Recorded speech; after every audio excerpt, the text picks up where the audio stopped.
بسم اللہ الرحمن الرحیم۔ محترم سامعین و ناظرین اور پیارے ویورز، السلام علیکم ورحمۃ اللہ وبرکاتہ۔ امید ہے اللہ تعالیٰ کے فضل و کرم سے خیریت سے ہوں گے۔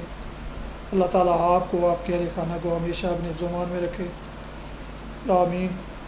راہ ہدایت و نجات کے سلسلے کا ولاگ القرآن و حدیث پیش کرنے جا رہا ہوں۔ آپ نے ابھی تک اگر میرے یوٹیوب چینل کو سبسکرائب نہیں کیا تو پلیز سبسکرائب کر لیں اور بیل آئیکن کو پریس کرنا نہ بھولیں، دوستوں سے شیئر بھی کر لیں تاکہ آنے والے ایسے روحانی اور قرآنی ولاگز جو تقریباً روزانہ میں اپلوڈ کرتا ہوں اپنے یوٹیوب چینل پر، وہ آپ کو باقاعدہ اور بروقت آپ کو اور آپ کے دوستوں کو ملتے رہیں۔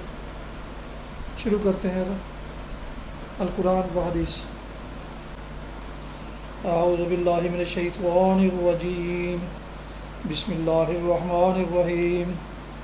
وعلی الذین ہادوا حرمنا کل ذی ظفر ومن البقر والغنم حرمنا علیہم شحومہما الا ما حملت ظہورہما او الحوایا او مختلط بعظم ذالک جزیناہم ببغیہم وَإِنَّا لَصَادِقُونَ۔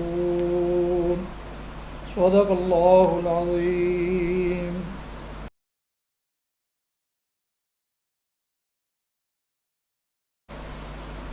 پیارے ویورز، ابھی آپ سورہ الانعام کی آیت مبارکہ 146 کی تلاوت سماعت فرما رہے تھے۔ اب اس کا اردو ترجمہ پیش کرتا ہوں۔ وَعَلَى الَّذِينَ هَادُوا حَرَّمْنَا كُلَّ ذِي ظُفُرٍ، اور جن لوگوں نے یہودیت اختیار کی ان پر ہم نے سب ناخن والے جانور حرام کر دیے تھے، اور گائے اور بکری کی چربی بھی، بجز اس کے جو ان کی پیٹھ یا ان کی آنتوں سے لگی ہوئی ہو یا ہڈی سے لگی رہ جائے، یہ ہم نے ان کی سرکشی کی سزا انہیں دی تھی، اور یہ جو کچھ ہم کہہ رہے ہیں بالکل سچ کہہ رہے ہیں۔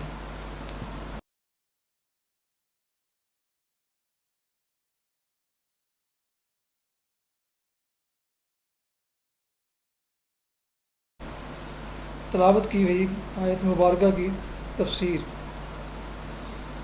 یہ ہم نے ان کی سرکشی کی سزا انہیں دی تھی، یہ مضمون قرآن مجید میں 3 مقامات پر بیان ہوا ہے۔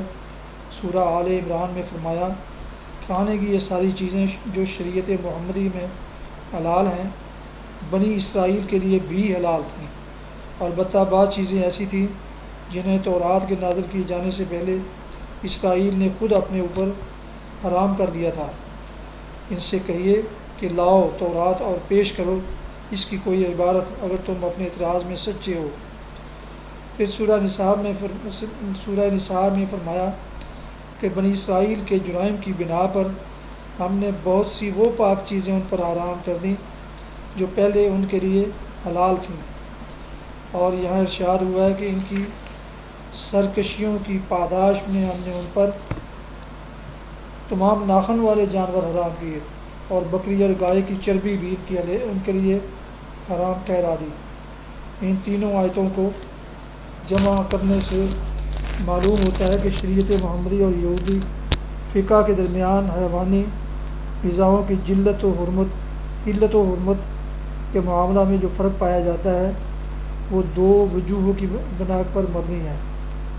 ایک یہ کہ نزول تورات سے صدیوں پہلے حضرت یعقوب یعنی اسرائیل علیہ السلام نے بعض چیزوں کا استعمال چھوڑ دیا تھا، اور ان کے بعد ان کی اولاد بھی ان چیزوں کی تارک رہی، حتیٰ کہ یہودی فقہا نے ان کو باقاعدہ حرام سمجھ لیا اور ان کی حرمت تورات میں لکھ لی۔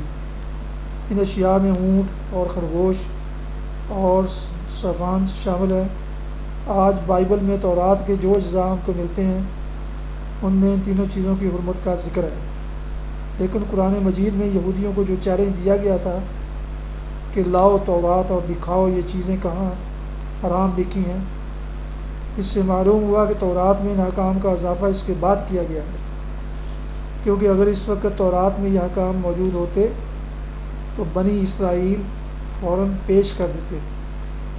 دوسرا فرق اس وجہ پر مبنی ہے کہ اللہ تعالیٰ کی نازل کی ہوئی شریعت سے جب یہودیوں نے بغاوت کی اور آپ اپنے شارع بن بیٹھے تو انہوں نے بہت سی پاک چیزوں کو اپنی موشگافیوں سے خود حرام کر لیا، اور اللہ تعالیٰ نے سزا کے طور پر انہیں اس غلط فہمی میں مبتلا رہنے دیا۔ ان اشیاء میں ایک تو ناخن والے جانور شامل ہیں، یعنی شتر، مرغ، خاص، بط وغیرہ۔ دوسرے گائے اور بکری کی چربی۔ بائبل میں دونوں قسم کی حرمتوں کو احکام تورات میں داخل کر دیا گیا، لیکن سورہ نساء سے معلوم ہوتا ہے کہ یہ چیزیں تورات میں حرام نہ تھیں، بلکہ حضرت عیسیٰ علیہ السلام کے بعد حرام ہوئی ہیں، اور تاریخ بھی شہادت دیتی ہے کہ موجودہ یہودی شریعت کی تدوین 2 صدی عیسوی کے آخر میں ربی یہودا کے ہاتھوں مکمل ہوئی ہے۔ رہا یہ سوال کہ پھر ان چیزوں کے متعلق یہاں اور سورہ نساء میں اللہ تعالیٰ نے جو حرمنا، ہم نے حرام کیا کا لفظ کیوں استعمال کیا، تو اس کا جواب یہ ہے کہ خدائی تعلیم کی صرف یہی ایک صورت نہیں ہے کہ وہ کسی پیغمبر اور کتاب کے ذریعہ سے کسی چیز کو حرام کرے، بلکہ اس کی ایک صورت یہ بھی ہے کہ وہ اپنے باغی بندوں پر بناوٹی شارعوں اور جعلی قانون سازوں کو مسلط کر دے اور وہ ان پر طیبات کو حرام کر دیں۔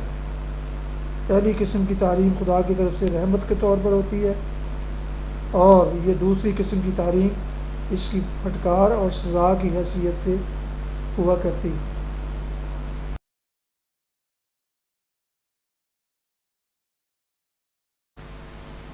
حدیث مبارکہ۔ حضرت معاویہ رضی اللہ عنہ سے روایت ہے کہ میں نے رسول اللہ صلی اللہ علیہ وسلم کو فرماتے ہوئے سنا کہ اذان دینے والے قیامت کے دن دیگر تمام لوگوں سے لمبی گردن والے ہوں گے۔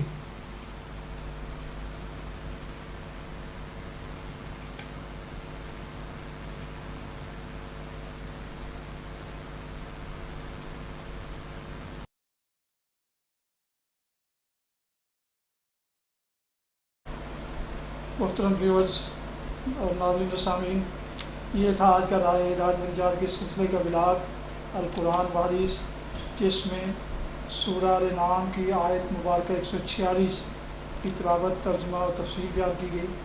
اس کے علاوہ ایک حدیث مبارکہ بھی آپ کی خدمت میں پیش کی گئی۔ دوبارہ درخواست ہے کہ اگر آپ نے ابھی تک میرے یوٹیوب چینل کو سبسکرائب نہیں کیا تو پلیز سبسکرائب کر کے بیل آئیکن کو ضرور پریس کریں اور دوستوں سے بھی شیئر کر دیں، تاکہ آنے والے ایسے روحانی اور قرآنی ولاگس جو باقاعدہ روزانہ کے حساب سے میں اپنے یوٹیوب چینل پر اپلوڈ کرتا ہوں، آپ کو باقاعدہ اور بر وقت ملتے رہیں۔ اللہ تعالیٰ آپ کا حامی و ناصر ہو۔ اللہ تعالیٰ آپ کو، آپ کے اہل خانہ کو ہمیشہ اپنے حفظ و امان میں رکھے، آمین۔ اپنا بہت خیال رکھیے گا، اپنی دعاؤں میں پاک وطن، والدین، دوستوں، باب اجزا و اقارب، آبا و اجداد کے علاوہ اس ناشیز کو بھی اگر ان میں شامل فرمائیں تو انتہائی شکر گزار ہوں گا۔ اسی پر آج کا یہ روحانی اور قرآنی ولاگ ختم کرتا ہوں۔ السلام علیکم ورحمۃ اللہ وبرکاتہ۔ پاکستان زندہ باد۔ اللہ حافظ۔